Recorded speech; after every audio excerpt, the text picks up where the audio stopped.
Welcome to Cheat Sheet Tales, where secrets slip, lies unravel, and the truth always has a twist. Real stories, raw confessions, shocking betrayals. Drop a comment if you've ever caught a red flag too late. Now let's get into today's tale.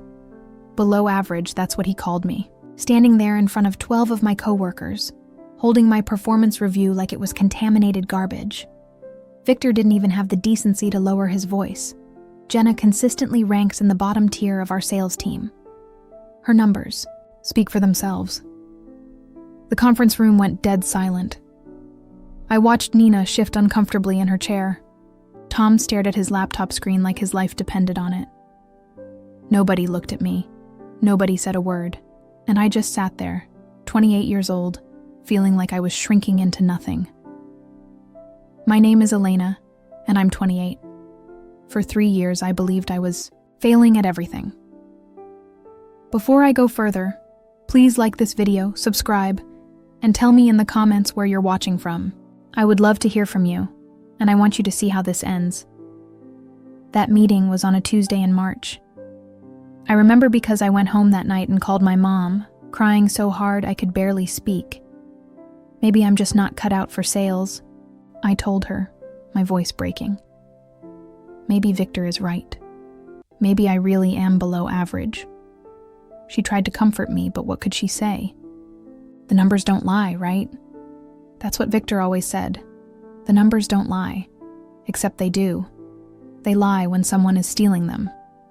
But I'm getting ahead of myself. Let me take you back to where this all started. Because the betrayal didn't begin that Tuesday. It had been building for 3 years, one stolen commission at a time. I started at Pinnacle Solutions fresh out of college, hungry and determined. It was my first real job, and I threw myself into it completely. 6-hour weeks were normal. I studied our products until I could recite specifications in my sleep. I made cold calls until my voice was hoarse. I genuinely believed that if I worked hard enough, if I was good enough, success would follow. Victor was my manager from day one. Tall, confident, with this way of speaking that made you feel like he was doing you a favor just by acknowledging your existence. In the beginning, I admired him. When he'd pull me aside for coaching sessions, I hung on every word. When he criticized my approach, I thanked him and promised to do better. When he started tracking my leads more closely than anyone else's, I thought he was invested in my success. You. Show promise, Jenna, he'd say, but you need to trust the process. Let me help you close these bigger deals. You're not quite ready for the complex accounts yet. I was so naive, so grateful for his attention, so desperate to prove myself that I handed over my best prospects without question. The pharmaceutical account that took me 4 months to develop, Victor said he'd partner with me on the final presentation. The manufacturing company that specifically requested to work with me after a trade show? He convinced me I needed his experience to seal the deal properly, every time the commission structure got murky. We'll split this one since I did the closing presentation. This needs to be under my name because of the account size. But don't worry, I'll make sure you get credit. The client signed with the company, not with you, specifically. So it goes to the senior rep. I believed him. God, I actually believed him. The first performance review was devastating, but not surprising. I'd helped develop major accounts, but somehow my individual numbers looked pathetic on paper.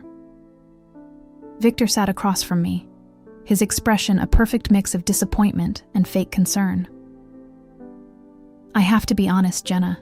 Your performance has been below expectations. Your closing rate is concerning, and your revenue numbers are frankly unacceptable for someone who's been here a full year. I stared at the review document, seeing my name at the bottom of the ranking list. But what about the Meridian? Account and coastal industries? I worked on those for months. Working on an account and closing an account are 2 different things, he said, leaning back in his chair. Anyone can make calls and send emails. What matters is who actually brings in the revenue, the client relationships, the strategic thinking, the final negotiations. That's where real sales skills show. I left that meeting feeling hollow, broken, like maybe I'd been lying to myself about having any talent at all. But I didn't quit. I doubled down. I started working even longer hours, being even more aggressive with prospecting, researching accounts so thoroughly that I knew more about their businesses than they did, and the pattern continued. I'd develop relationships, nurture leads, build trust with prospects. Then Victor would step in at the crucial moment. "Let me take this one across the finish line, Jenna. It's a complex deal, and we can't afford to lose it." Year 2 was worse than the first. My performance review was a nightmare. Victor didn't just rank me last. He made sure everyone knew it. He started holding team meetings where he'd go through everyone's numbers: Nina's revenue, Tom's closing rate, Mike's client retention. And then, with this theatrical pause, he'd get to mine. And Jenna? Well, Jenna is still struggling to find her footing. Some people are natural salespeople, and others need more time to develop. We're committed to helping everyone reach their potential, but effort alone isn't enough in this business. The humiliation was crushing. My coworkers started treating me differently. Not mean, exactly, but like I was fragile, like I might break if they talked about their successes too enthusiastically around me. During team celebrations, I felt like a charity case. When new hires started, I could see the pity in their eyes when someone quietly explained that I was still learning the ropes. The worst part was how it affected every aspect of my life. I stopped dating because how do you explain to someone that you're failing at your career? I stopped going out with friends because I couldn't afford to keep up, and because their questions about work felt like daggers. I developed insomnia, lying awake at 3 a.m, wondering what was wrong with me, why I couldn't seem to do the one thing I'd built my entire adult life around. My apartment was a studio in the worst part of town, because that's all I could afford on my base salary with almost no commission. I ate ramen for dinner most nights. I wore the same 3 professional outfits on rotation, praying nobody would notice. I was drowning financially and emotionally, but I couldn't bring myself to quit. Quitting felt like admitting that Victor was right about me. By year 3, something had shifted in Victor's approach. He wasn't even pretending to mentor me anymore. The mask had started to slip, and what I saw underneath was ugly. "Jenna, I need you to set up a meeting with Davidson Corp," he'd say, not even looking up from his computer. "Get me 30 minutes with their CFO. I've been working that relationship. For 2 months," I'd reply. "I think I'm close to getting them to consider our premium package. Just set up the meeting. I'll handle the actual selling." It wasn't a request. It was never a request anymore. I watched him take credit for my work so brazenly that I started to wonder if I was losing my mind. Did I actually develop the relationship with Nexus Manufacturing, or was I imagining it? Did I really spend 6 weeks researching Continental Services' pain points and crafting a custom solution, or was that just wishful thinking? Gaslighting is a word people throw around casually, but when you're living it, it's suffocating. Victor had made me doubt my own memory, my own worth, my own reality. Every small success I thought I'd earned was reframed as his achievement. Every failure was definitely completely mine. The 3rd performance review was the breaking point I told you about, below average in front of the entire team. But what you didn't see was what happened after that meeting ended and everyone filed out. Victor asked me to stay behind. "Jenna," he said, his voice taking on that fake, concerned tone I'd learned to hate. "I think we need to have a serious conversation about your future here." My stomach dropped. "What do you mean? 3 years is a long time to not show meaningful improvement. I've been protecting you, advocating for you with upper management. But there's only so much I can do. The board is asking questions about why we're keeping underperformers on the team." Underperformers. The word came out as a whisper. "Look, you're a nice person. You work hard, but this is sales, not a charity. We need people who can actually close deals and bring in revenue. I'm going to have to start documenting your deficiencies more formally. Create a paper trail. You understand?" I nodded, because what else could I do? But something inside me was screaming, 3 years of working myself to exhaustion, 3 years of handing over my best prospects, 3 years of watching him get promoted while I barely scraped by. And now he was threatening my job. That night, I did something I'd never done before. I broke into the office system. I know how that sounds. I know it was wrong. But desperation makes you do things you never thought you were capable of. I used Victor's login information. I'd watched him type his password dozens of times during our coaching sessions, and I started digging through files I'd never had access to before. What I found made me sick to my stomach. Client after client that I developed, nurtured, and handed over to Victor was listed under his name exclusively. Not just the final closing credit, but the entire relationship history. Emails I'd sent forwarded under his name. Call logs showed him as the primary contact. Meeting notes I'd written were saved in his client folders with his signature at the bottom. His Meridian Industries, $340,000 in revenue. Primary sales representative, Victor.Coastal Industries, $180,000 in revenue. Primary sales representative, Victor.Davidson Corp., $290,000 in revenue. Primary sales representative, Victor.Nexus, Manufacturing, $450,000 in revenue. Primary sales representative, Victor.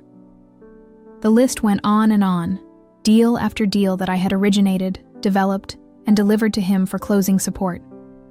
According to the official records, I barely existed. 3 years of my work, my relationships, my late nights and weekend calls, all erased. But that wasn't the worst part. The worst part was discovering that he'd been doing this to other people, too.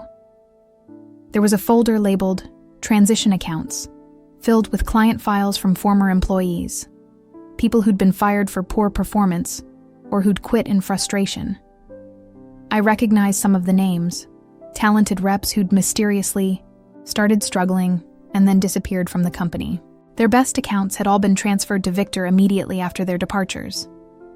I found performance review templates where he'd copied and pasted the same criticisms for different employees. I found emails to HR documenting concerns about people's abilities, always sent right after they'd started developing promising leads. I found a systematic pattern of theft that had been going on for years. And then I found something that changed everything. A spreadsheet, hidden in a subfolder, password protected, that took me an hour to crack. It was Victor's real commission, tracking, not the company's official records, but his personal calculation of how much money he'd made by stealing other people's work. My name was at the top of the list. Over 3 years, Victor had taken credit for $2.4 million in revenue that I had generated. $2.4 million. The commission on that alone would have been enough to change my entire life. I sat in that dark office at 11 hours at night, staring at the screen, feeling something I'd never felt before. It wasn't anger exactly. It was colder than anger, more focused. It was the feeling of someone who'd finally seen the truth and was ready to do something about it. I didn't just find evidence. I found a weapon, and I was going to use it. I spent the next 2 weeks planning, not plotting. Planning. There's a difference. Plotting is emotional, messy, prone to mistakes. Planning is systematic, cold, strategic. Everything Victor had taught me about sales, I was about to use against him. First, I needed copies of everything, not just screenshots that could be dismissed as fake, but official records with timestamps and metadata intact. I worked late every night that week, systematically downloading files, cross-referencing client communications, building an ironclad case.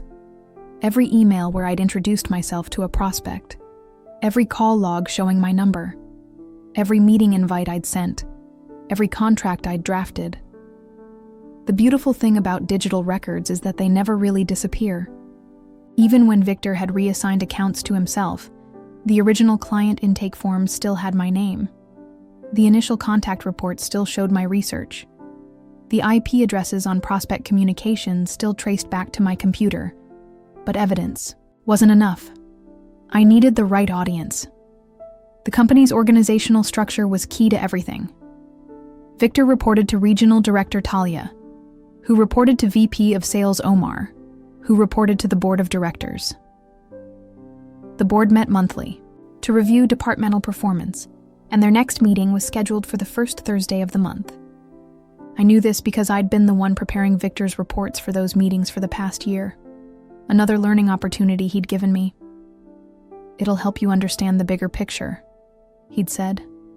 What it actually did was give me access to executive communications and board meeting schedules. During this time, Victor was getting bolder. Maybe he sensed I was beaten down enough that I wouldn't fight back anymore. Maybe he thought 3 years of systematic abuse had broken my spirit completely. He started taking credit for my work in real time, not even waiting for deals to close. "Great job on the Morrison Industries presentation yesterday," Jennifer said to me after a team meeting. "I heard it went really well." "Thanks," I started to say, but Victor cut me off. "The presentation was solid, but we're still working on Jenna's closing techniques. I'm going to take the lead on the follow-up to make sure we don't lose momentum." Jennifer nodded approvingly. "Good thinking. It's a significant potential account." I wanted to scream. Morrison Industries had called me directly after seeing my work at a trade show.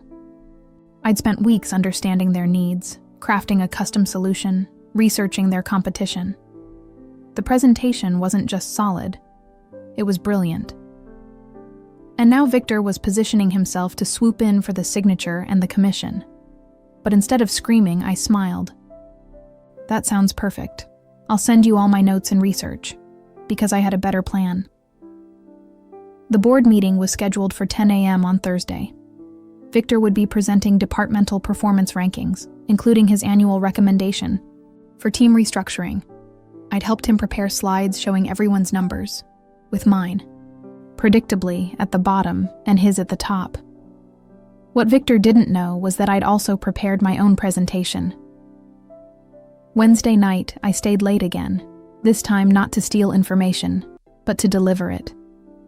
I printed out everything: client files, email chains, revenue reports, Victor's hidden spreadsheets, 3 years of evidence organized chronologically with clear annotations showing the pattern of theft. I made 7 copies, 1 for each board member plus extras. Then I wrote a letter. Not an emotional rant, but a professional summary of my findings. I'd learned to write like Victor over the years, corporate and precise. The irony wasn't lost on me. "Dear board members," it began, "I am writing to provide you with documented evidence of systematic revenue misattribution and employee exploitation within our sales department. The attached materials demonstrate a pattern of fraudulent reporting that has resulted in the misallocation of over $4.2 million in commission payments over the past 5 years. $0.2 million. That was the total I'd calculated for all the employees Victor had victimized, not just me. I'd cross-referenced the transition accounts folder with HR records of departed employees, reconstructing the theft that had been happening long before I arrived. I didn't send the letter electronically. Email can be intercepted, deleted, or ignored.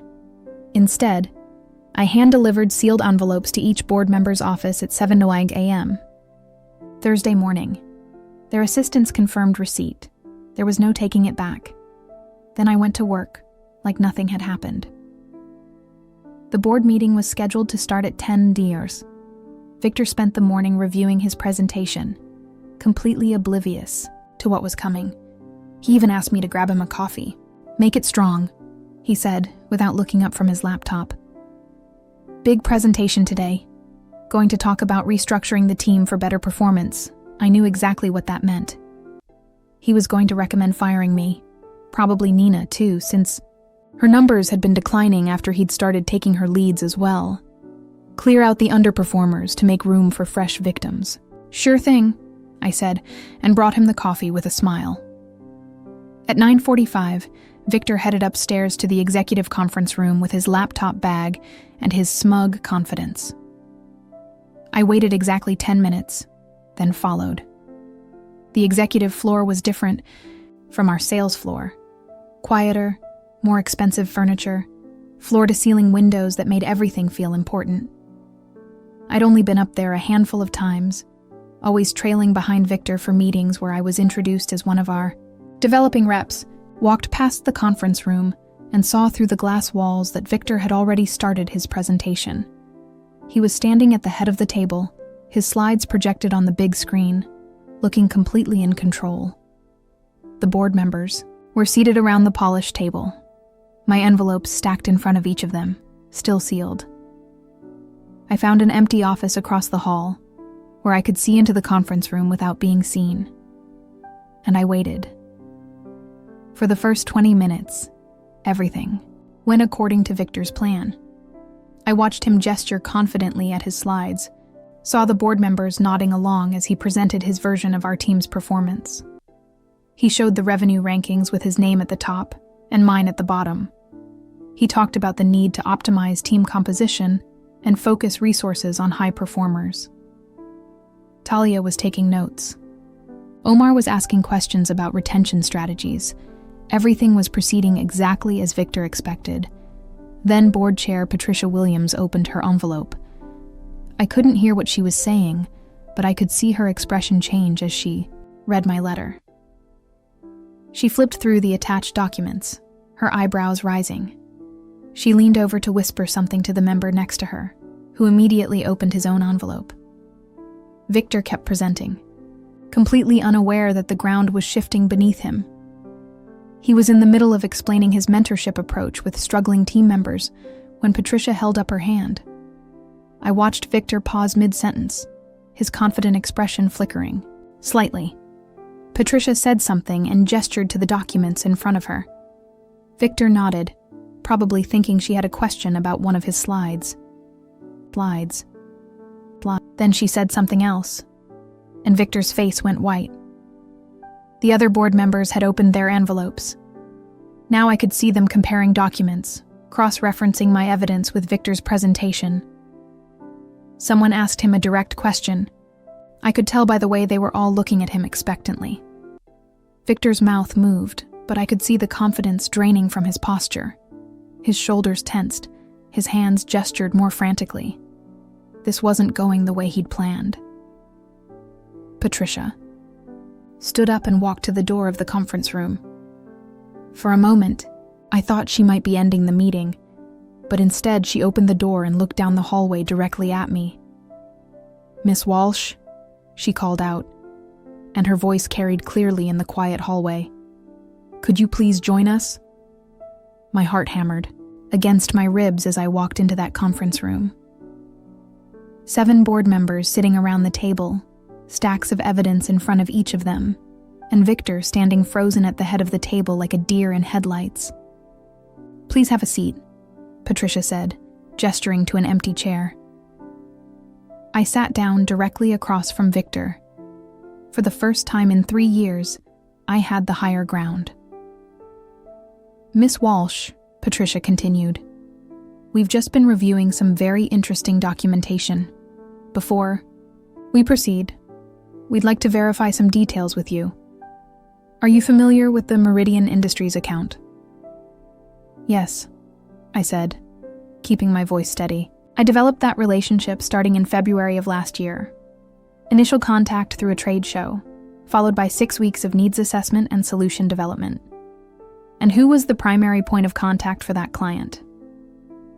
I have all the original emails and call logs if you need to see them." Patricia nodded and made a note. "According to our official records, that account is credited to Mr. Victor. Can you explain that discrepancy?" I looked directly at Victor. He was staring at me with an expression I'd never seen before. Not anger, not disappointment, but something closer to panic. Victor asked me to let him handle the final presentation to ensure we closed the deal successfully. He said it would be better for the company if someone with more experience took the lead on such an important account. "I see. And the commission structure for that arrangement?" I was told I would receive appropriate recognition for my contribution, but the official commission went to Victor as the closing rep. One of the other board members leaned forward. Miss Walsh, according to the documentation you've provided, this pattern occurred with multiple accounts over a 3-year period. Is that correct? Yes, sir. Can you estimate the total revenue involved? I had the number memorized. For my account specifically, approximately 2.4 million, but based on the files I found, the pattern extends to other former employees as well. The total is closer to 4.2 million over 5 years. The room went completely silent. Victor was gripping the back of his chair so tightly, his knuckles were white. Patricia looked at him. Mr. Victor, these are serious allegations. Would you like to respond? Victor opened his mouth, closed it, opened it again. When he finally spoke, his voice came out. There's been a misunderstanding. Jenna is a junior rep. She needed guidance on complex accounts. I was mentoring her, helping her develop professionally. The commission structure reflects the reality of who actually closed these deals. I see, Patricia said. And can you explain why Ms. Walsh's contributions were completely omitted from the official client records? Why her initial contact, reports, research, and meeting notes were reassigned under your name? Victor's face was sweating. Now that's standard practice for account management. When a senior rep takes over an account, we consolidate the records for clarity. Mr. Victor, another board member interjected, we've also been reviewing your personnel files over the past 5 years. 7 sales representatives have left the company citing performance concerns. In each case, their most promising accounts were immediately reassigned to you. Would you characterize this as coincidence? People leave for various reasons, Victor said, but his voice was shaking now. Underperforming reps often blame external factors rather than accepting responsibility for their results. Underperforming? Patricia repeated slowly. She looked down at the documents in front of her. Miss Walsh, according to these records, your actual revenue generation would rank you where on our sales team? I'd calculated this number so many times, it was burned into my brain. First by a significant margin, and your current official ranking? Last. The silence that followed was devastating. 7 of the most powerful people in the company staring at the man who had built his career on lies. Victor looked like he was going to be sick. Mr. Victor, Patricia said finally, I think we need to take a break from this presentation. Please return to your office and make yourself available for further questioning. Miss Walsh, please remain here. We have more questions for you. Victor gathered his laptop with hands that were visibly shaking. As he walked toward the door, he had to pass right behind my chair. For just a moment, he paused. You have no idea what you've just done, he whispered, so quietly only I could hear. I turned to look at him directly. Yes, I do, I whispered back. I just told the truth. The investigation took 6 weeks. 6 weeks of interviews, document reviews, client calls, and forensic analysis of the sales database. Weeks of Victor being suspended pending findings. 6 weeks of other employees coming forward with their own experiences. The final report was damning. Not just the revenue theft, but systematic harassment, document falsification, and what they termed a pattern of predatory management designed to exploit junior employees. Victor was terminated immediately. His commission payments for the past 3 years were clawed back, and the company began the process of pursuing legal action. But the most beautiful moment came 3 weeks into the investigation. I was called into Camille's office, not the conference room this time, but her personal office with family photos on the desk and afternoon sunlight streaming through the windows. Jenna, she said, we've completed our preliminary review of account ownership and revenue attribution. We'll be issuing you a check for back commissions in the amount of $180,000. We're also promoting you to senior sales representative with an immediate salary increase. $180,000. The money Victor had stolen from me, plus penalties and interest. Enough to pay off my student loans, move to a real apartment, buy clothes that weren't falling apart, enough to rebuild the life he'd systematically destroyed. But even better than the money was what happened next. Patricia stood up and walked to her window, looking down at the parking lot. "You know," she said, "we're going to need a new sales manager for your division. Someone who understands what it means to develop genuine client relationships. Someone who knows the difference between mentorship and exploitation." She turned back to look at me. "Would you be interested in discussing that opportunity?" 6 months later, I was sitting in Victor's old office, completely redecorated, of course, reviewing performance reports for my team. Real performance reports, based on actual contributions and honest evaluation. My first decision as manager had been to implement a transparent commission tracking system where every team member could see exactly how revenue was attributed and why. My second decision was to establish a mentorship program that actually developed people instead of exploiting them. The best revenge isn't getting even. It's becoming everything. The person who hurt you never could be. So please let me know in the comments where you're watching from, and tell me about a time when the truth finally came out in your own life. Don't forget to like this video and subscribe. I share more stories like this every week, and trust me, you don't want to miss what's coming next.